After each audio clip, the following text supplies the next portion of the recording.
New studies are pinpointing exactly why we experience joint pain as we age.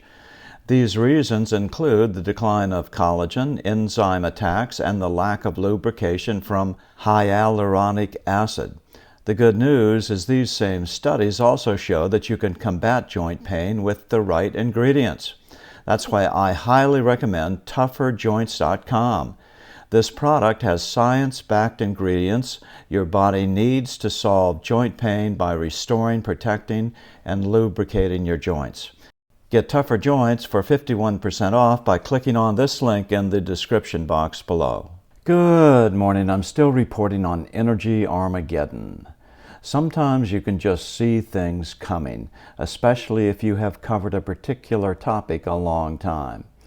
Texas power troubles were as predictable as the morning sunrise, but it took a very unusual confluence of negative events to bring the horrible consequences we now see playing out on one of the least deserving violators of energy common sense in the nation. But California is way overdue and literally living on borrowed time. The fires of the last two fire seasons showed us how easy it is to interrupt the electricity flowing to your home, especially if you live in the Golden State. Under the cloud of confusion, which is the current green energy climate, California has way overshot common sense energy mixes that will eventually lead to California's civilization, at least, grinding to a halt. For example, let's take a close look at 3 cities in Los Angeles County that have wisely prepared for the coming energy crisis years ago, but the greenies are destroying their prudent preparation with nonsense greenish regulations and legislation that are short-sighted and without doubt self-destructive. Pasadena, Glendale, and Burbank jointly own a significant portion of a coal-burning plant in Utah. The state legislature has mandated it be phased out in a given number of years. Also, the legislature and governor mandated solution to solar energy during non-sunny times is massive battery plants, either lithium-ion or some other form of lead acid. They haven't given a single thought to the life cycle cost nor environmental impact of the batteries, let alone the fire hazards. Where do you get the lead and the lithium? How do you recycle it?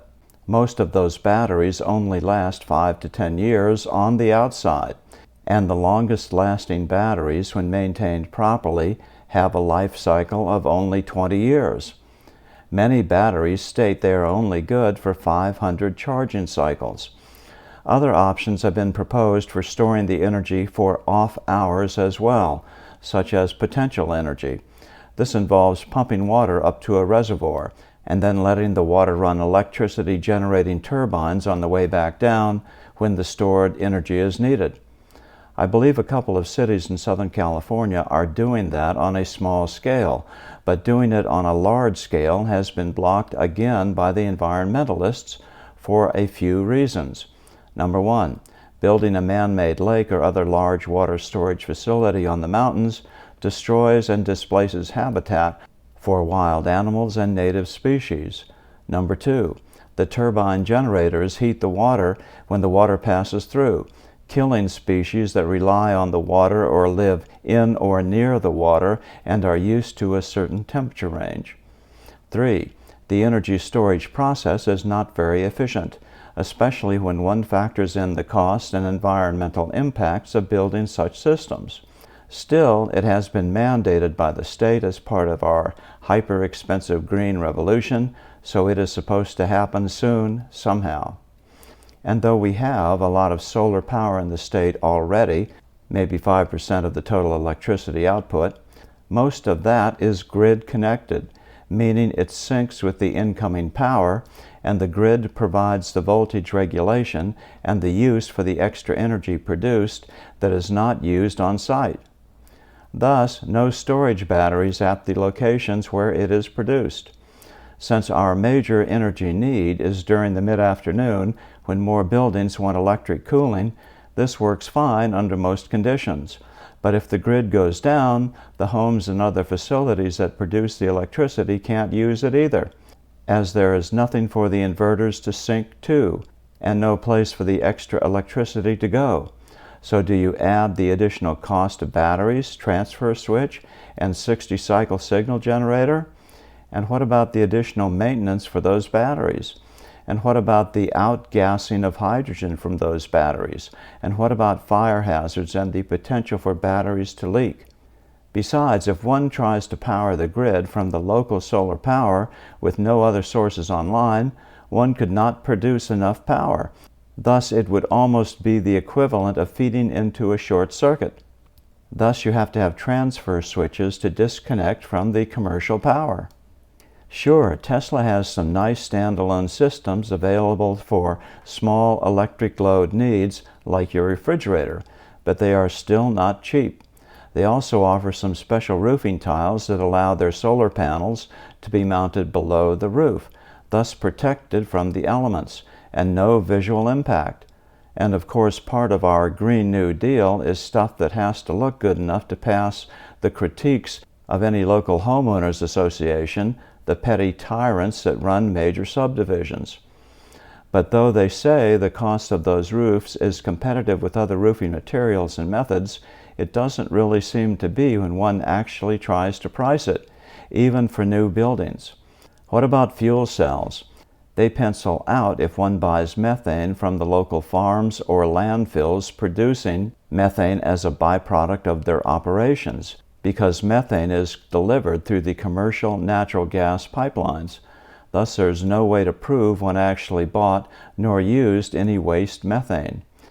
I like people thinking ahead and dreaming big and designing new alternatives, but this mandate does not consider the impacts, and without designing full systems and factoring in all the costs and actually considering what is feasibly available is absolute nonsense. Besides, energy usually can produce better alternatives if there is a real demand for the solution. Governments just saying they want something usually is not sufficient motive for anyone to make something that is cost-effective, low maintenance, low impact, and desired. And the government has been subsidizing solar power installations for decades. So that means that most of what is installed is old technology that is not cost-effective and is not as efficient as newer products presently available. So how does that factor into life cycle costs? AOC just wants to tear down all the existing buildings and build ones that are better insulated. Has she ever considered the carbon footprint of tearing a building down? And does she not know the energy usage of both tearing a building down and for building a new building? And does she not understand what sick building syndrome is? People think COVID-19 is bad. Think how much worse it will be without sufficient air changes and without a means for cleaning the air duct system. And the CARES Act is suggesting people install HEPA filters that don't even filter out particles as small as viruses. And where are all those HEPA filters that get filled with bacteria and other contaminants supposed to go? We got by with natural ventilation, natural shading, and carefully designed use of heat sinks for thousands of years. But people now think that electricity, forced air systems, refrigeration cycles, and technology is the answer.